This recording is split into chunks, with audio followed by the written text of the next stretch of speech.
Hey, ladies and gentlemen, welcome back to the channel. As always, it is Nick here, back with your daily crypto news and analysis. And today we're going to be talking about Quant Network, aka QNT. So let's just dive in and let's talk about a few things. For the most part, I am still expecting some downtrend within this market and also on QNT or Quant, if you will. I have been watching, the chart closely, and I actually gave you guys a quick insight on what I actually do believe that is going to be happening in the coming days, weeks, and even months ahead. I definitely am watching closely as we do, kind of just range here. I think that, for the most part, anything like under $50 to me screams just like, buy pressure.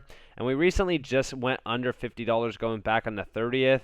I did add in a little bit around this range. It wasn't like anything special. I think I bought like 5 of them. But yeah, I mean, like in regards to where we basically are headed within this market, I do believe that max pain will be printed in. We have been seeing, some strong accumulation happening on QNT. I know that there was like some days where we didn't have much, or like we actually had a decline in total addresses, but we almost hit 55,000. I missed when we hit 50,000. I wish I could have, celebrated a little bit. But I have been watching this statistic closely, but I haven't been like, eyeing it fully. But I know that we hit like 50,000 back in May. That was like when we were seeing some strong accumulation, when we first started to see like some major fear in the market, and individuals just thought, hey, this is the bottom. But again, usually if you think the bottom's in, there's a little bit more pain left in store. So with that, I definitely am waiting for that $30 to $40 range to be targeted. Yes, I do believe that we will see it be targeted once again. This is actually what I'm watching right now within the chart, and it actually has been playing out fairly well for me. An invalidation on this, I would say, is like a strong move above like $65. That would pretty much put this to shame, and we basically won't be moving down. But to me, we still are trading under major resistance. I would say like a move above like $70 is a little bit more of a telltale sign. But we still are in a downtrend with some slight, wicks here and there. But I'm still expecting at some point in time for us to test this massive demand zone back here. We had a slight wick down with a strong bounce off of like $40 going back to, June.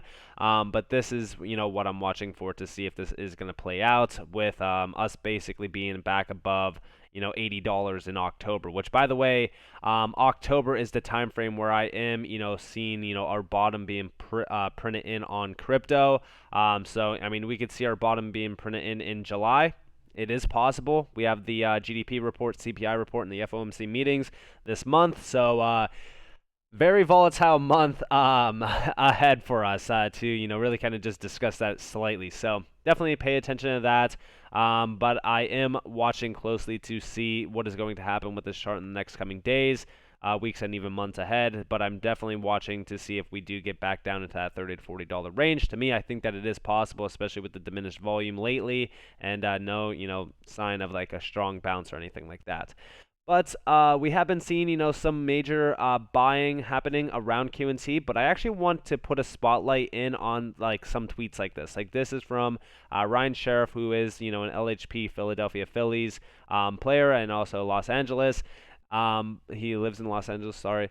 But the reason why I bring this up, and the reason why I even, talk about tweets like this, is that this is historical moments in time. I don't know if you guys remember.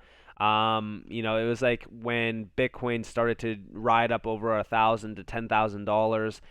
All of the screenshotted tweets about I'm selling Bitcoin here because it's garbage, blah blah blah, or Bitcoin's a scam. It went to like $5 and now it's under $1. I'm done.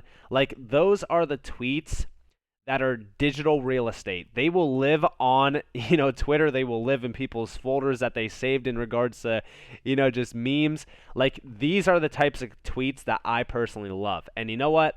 I put out a ton of tweets around QNT. I put a ton of tweets around like utility tokens.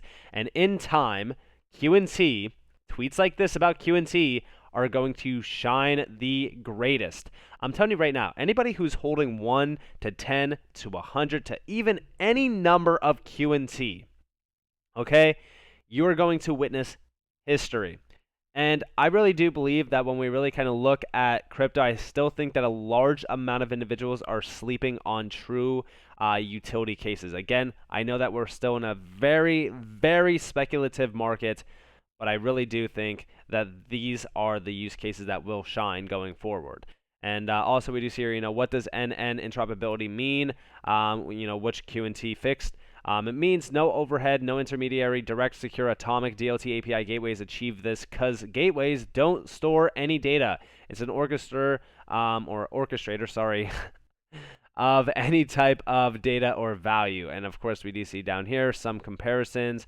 And here we have like Interledger, we have Virtual Chain, Sidechain, Cosmos, Polkadot, Ion, Overledger as well. I'm surprised that they didn't have a few other ones here because I've seen some comparisons in the past. Maybe they have it over here. I think that this is actually, yeah, so they do have like pretty much the entire thing broken down here.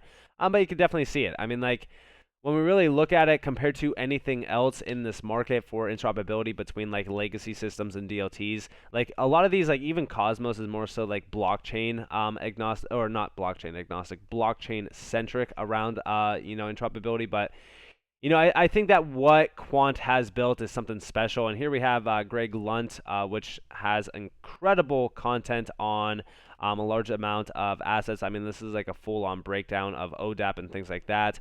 But this is the gateway for, crypto assets. Like, this is going to be the gateway from not only the crypto world but also the legacy world. And we do see this might be a centralized exchange like Coinbase or a bridging service like Wormhole. He's talking about exchanging assets using third parties, basically just exchanges in general, which like exchanges are basically the middle here. But you also do see like private blockchains as well, ODAP. Like, this is the current mechanism that we are basically utilizing. Here is the ODAP version. So you have ODAP, which is the private blockchain, gateway, direct, secure, atomic, all the way to private blockchain number 2, the beneficiary. We do see like the entire process being broken down here. You guys can listen in closely on this one too. Diagram. When you want to move assets, you actually have to transfer the asset to a mediating entity, and they will forward it to the next person in the network. So it creates this dependency on this entity. It goes against everything that decentralized technology is supposed to be. So what we want is the ability in the bottom there to have a gateway talk to another gateway in a direct, secure, and atomic manner over this network of networks. And, that is the truth. Like, when we really look at crypto transfers, like, have you ever sent money, or maybe you swapped something on like Uniswap, and you're like, oh, I hope that it gets there, and you're waiting, you're almost sweating, and it finally gets there, and you're like, oh, thank God, right? Yeah, I mean, like, this would fix that. So this is what I actually look forward to seeing in regards to like gateways in the future, especially around crypto. Also, I really do want to talk to you guys real quick a little bit about, Quant versus like other assets within the space. I keep seeing, arguments being like, why would I invest in, I don't know, like XRP when I could just invest in Quant? And I do think that that is viable to an extent. To me personally, like, I think, having diversification is key, because again, like, when a certain asset goes to a new all-time high, or maybe it goes into price discovery and it goes crazy, you could sell that at a profit and invest more into an asset like maybe QNT that is not at that current moment in time, pumping or something like that, and have more for when it does move. But also, it just allows you to accumulate more with those profits on those other assets that are moving. But also, in regards to the entire system, like, this is how I look at it. Like, I'm investing into the center point, Quant, but I'm also investing into these other blockchains that will be interconnected with Quant.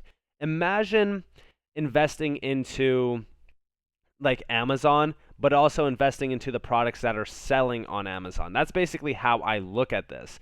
And also, in regards to like interoperability, we also do see them saying over here like middleware that enables developers to write clients that interoperate across OBP, Corda, Quorum, Ethereum, Ripple, Bitcoin, Stellar, IOTA, EOS, etc. Like, this is true on DLT.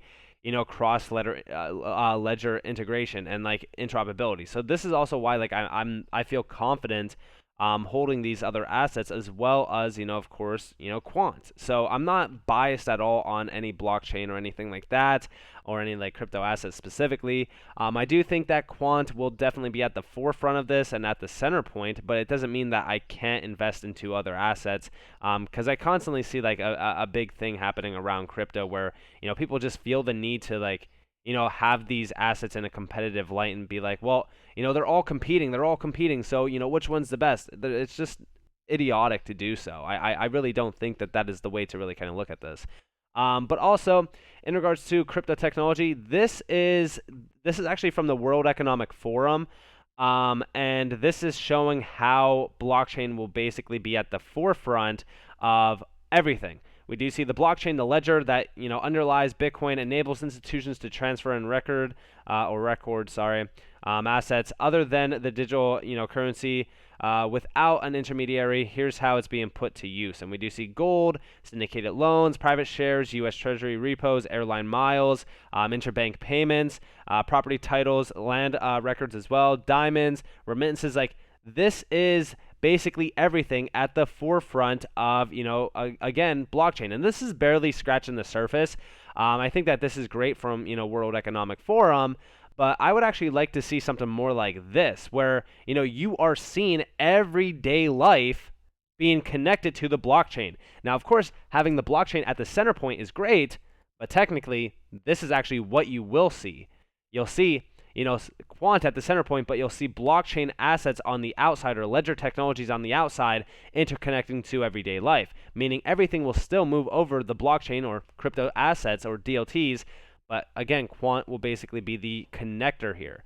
So everything will basically be connected, and we do see like a few things like automotive, wills and inheritances, travel, real estate, public transportation, ride sharing, music streaming, medical healthcare, media, marketing, legal, law enforcement, IoT, Internet of Things, insurance, human resources, gun safety, government and voting, forecasting, energy, education, donation, cybersecurity, credit history, commercial vehicles and transportation, cloud storage, charity, banking, financial, fintech.